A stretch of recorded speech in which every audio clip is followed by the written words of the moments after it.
I don't have the stats in front of me. You had a number of fast break points today. Have you been pleased with your guys' decision making on when to get out and run and when to hold it in check? I didn't think it was a good decision by Darius in transition to dunk like that. No, that's important for us. We turned points off turnovers were, on the stat sheet 20-2 in our favor, and I thought that we capitalized on those and made some plays in transition. And that's one of the things you guys asked me early in the year.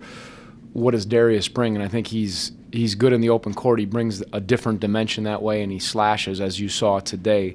But those are valuable buckets if either off of a turnover or you get a couple of easy ones if the defense isn't back and set, as they did to us a couple times. Chris, go ahead.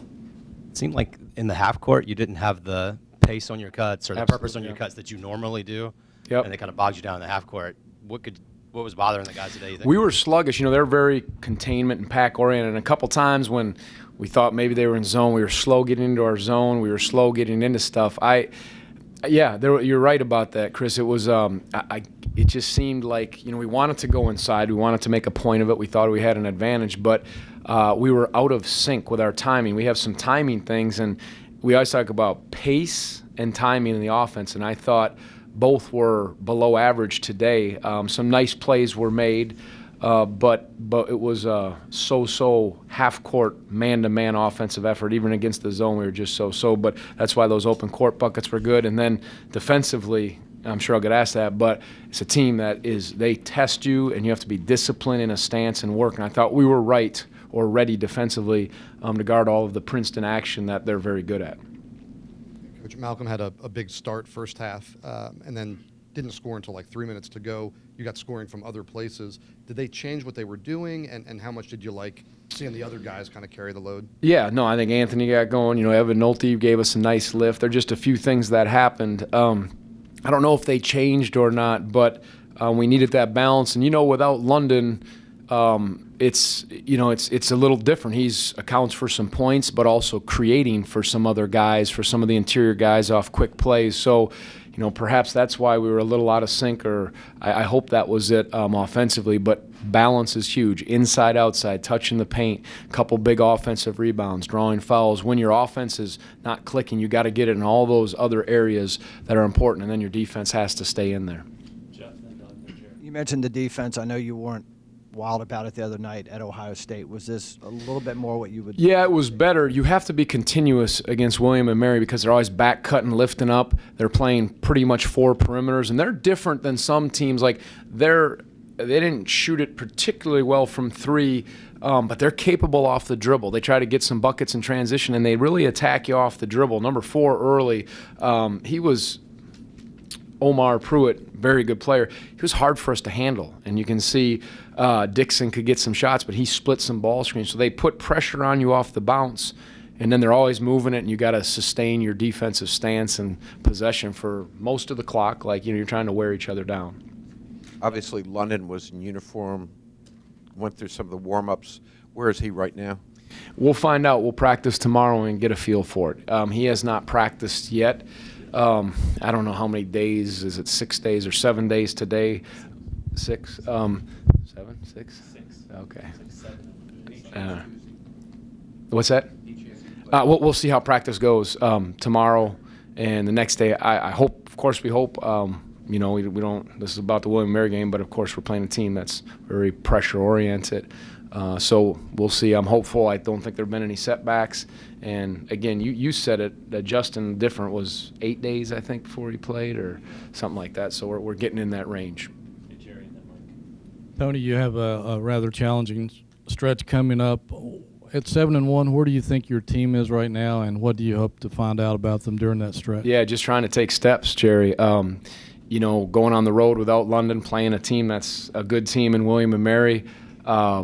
Those were two positive things with room for improvement. Now you head into a game, against a very physical, pressure-oriented team that's playing good basketball in West Virginia, and we got 2 days to prepare. So our depth has helped us, and we're going to need that. And different guys have to step up at different times. But I'm just interested in us becoming sounder defensively and better offensively in the half court from this game, and we'll find some more things to work on from the tape.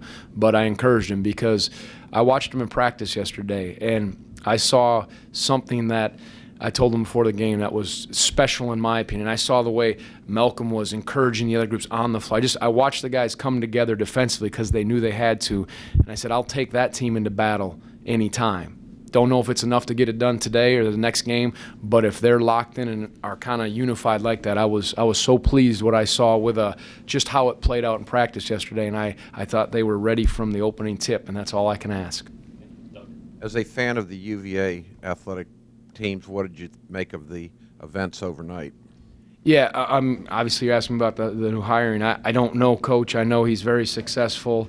I miss Coach London, and he's a special man, and that's always stings in this profession when you lose someone who did so many good things. But I know the coach is coming in. He wins, and I'm sure I'll get to meet him, and certainly I'll support him in anything I can do, which is zero. But he has my support, and of course, this is a special place that represents the right things. And I think Mr. Littlepage and Mr. Oliver and all those involved in the hiring process want people who represent character. And it sounds to me like they hit a home run or got an excellent person coaching-wise and character-wise. You went with Toby to start the game. What did you see there, and where do you feel he is right now? Yeah, you look statistically, it wasn't a real strong game for him. I just thought we needed some scoring. This was a hard game for bigger guys, and that's why it wasn't a demotion for Jack. We'll need Jack in physical, different kinds of games, but I thought we're going to need pretty much 4 guards, and their center's almost like a point forward. So I thought that we kind of had to make a decision. We thought we could maybe get some offense out of Mike. He did some things, but it was just to give hopefully him a lift because we're going to need him and Anthony and use that experience. And but it's just who's ever ready, and kind of matchups are determining those things. Did you want to see the ball go into him more there early on? I did. I wanted to take it out. We wanted to move the ball side to side, and if we could get it inside, go inside. And I thought our bigs were patient. They kicked it out, and then we got some plays. Didn't finish great. Anthony did at the end, but you got to go inside, and we have an advantage. You think Mariel's hand has been affecting him a little bit? It seems like he maybe hasn't quite been the same since he injured it. Yeah, because he was really good down in Charleston. Yeah, no, he's got he hurt his wrist pretty good, so I'm hoping that as time goes, that'll heal up. And it's hard for him a little bit. You can see it. It's with some of the handling issues, but he's always going to work hard. He's got a warrior's heart, and we'll keep cleaning up some of those things, and hopefully the wrist will keep feeling better. It hasn't gotten any worse though or anything. It's just bruised The x-rays were all fine, so I think it's just a matter of time and healing, which is hard to heal when you're banging on it every day.